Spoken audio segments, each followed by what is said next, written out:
这个人不仅抄了男人的车，还向他吐口水挑衅。男人本来不想惹事，可对方再次将烟头扔向车窗时，他再也忍不住，一脚地板油加速，在桥上将对方的车逼停，随后帅气的走下了车，扣上身上的扣子，因为敞开的西服会影响他出拳的速度。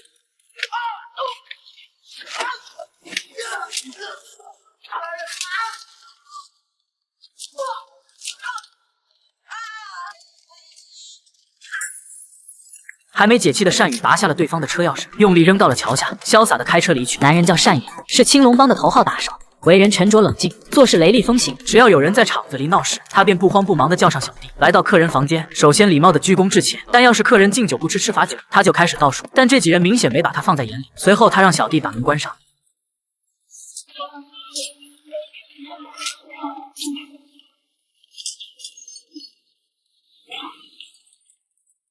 这天社长找到他，说自己要去外地谈生意，请他帮忙照顾自己的女友小美，说是照顾，实际是监视，因为他怀疑小美背叛了自己。单宇一口答应下来。随后他带着社长的礼物来到小美家里，第一次见到小美，便被她的年轻美貌所吸引。单宇深知自己的身份，留下她的联系方式后，便借口离开了这里。但他并没走远，而是在楼下监视着。没一会就有一个男人接走了他，单宇一路尾随两人，可并没有发现异常，他们只是正常的朋友来往，并没有做什么出格的事。一直到男人送小美回家，他这才放下心来。第二天，小美约他一起吃饭，他看起来有些紧张。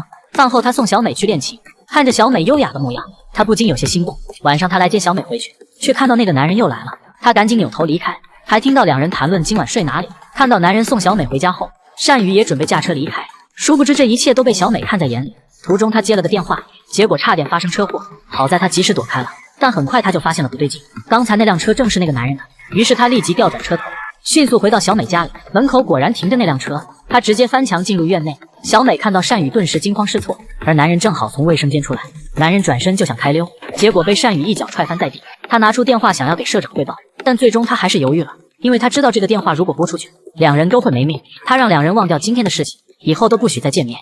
男人灰溜溜的离开了。回到家的单宇也是十分郁闷，他不停地开灯关灯。就在这时，家里突然进来几个人，二话不说就是一阵拳打脚踢，双拳难敌四手。他被逼在角落打成重伤，最后被一个男人踢晕过去。随后他们把车开到郊外，将单宇扔下了车。等他扯下头上的塑料袋，发现面前的正是社长。社长问他为什么不向自己汇报，单宇一时间无言以对。社长对他非常失望，让人好好的教训他一番。长毛早就看不惯他骑在自己头上，他让人勒住单宇的脖子，接着拿出一个大扳手，狠狠砸在他的左手上。单宇被痛得死去活来，但长毛并没有就此罢休，而是一脚将他踢进了挖好的坑里。尽管他不断的求饶，可回应他的只有不停落下的泥土。等他好不容易爬出来后，长毛却在一旁鼓起了掌，还说自己挖的坑太浅了。说完丢给他一双鞋，让人将他身上的泥土冲洗干净。接着他递给单宇一部手机，让他给社长认个错。单宇知道社长的手段，就算认错了也不会放过自己。他偷偷拆下手机电池，假装打电话给社长。等到长毛靠近时，他握紧电池狠狠砸向长毛。为了活下去，他只能拼尽全力。他抄起一根火把，对着近身的小弟疯狂挥舞。无奈对方人数众多，他还是占不到任何便宜。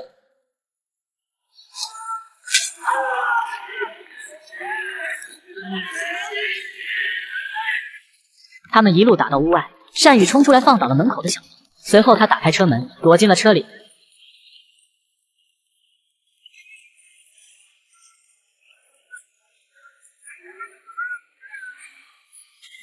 他冲进屋内，一阵横冲直撞，周边的小弟都不敢上前阻拦。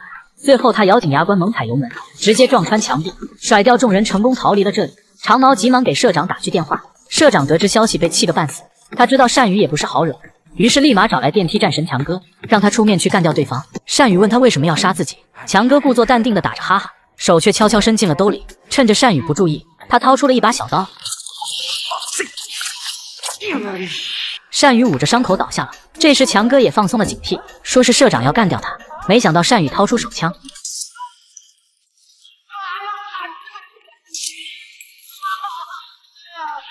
最后一枪送他隐遁西北。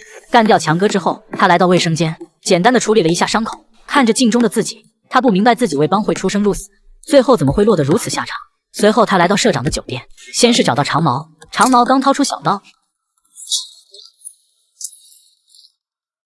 接着他又干掉了电梯里的小弟，一路过关斩将，见人就杀，只要有人敢阻拦，全部送走。很快他就来到了社长面前，社长让他放下武器，一旁的小弟刚要动手，就被单宇一枪放倒。他质问社长为什么要杀自己，但社长却一句话也没说。나 진짜로 죽이려고 그랬어요. 7년 동안 당신 밑에서 개처럼 일해온 날! 말 좀 해봐요. 무슨 말이든 지워라!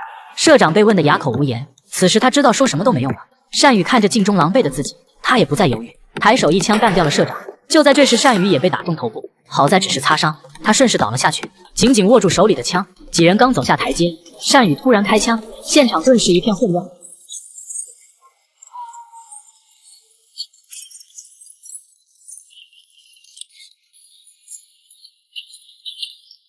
他借助掩体躲避敌人的疯狂扫射，看准时机干掉了其中一人，另一人差点吓破了胆。这时单宇缓缓走出，直接送他去了西北。没想到旁边还有一个小弟，他突然对着单宇一阵扫射，单宇躲避不及，身中多枪。他痛苦地坐在地上，大口地喘着粗气。他拿出电话打给小美，拨通了电话，他却发不出任何声音。此时他的脑海里全是小美的模样，可惜一切再也回不去了。这是一部被片名严重耽误的好片，曾被评为韩国最成功的动作电影。李秉宪凭借此片一举拿下青龙影帝，感兴趣的小伙伴可以去看看原片。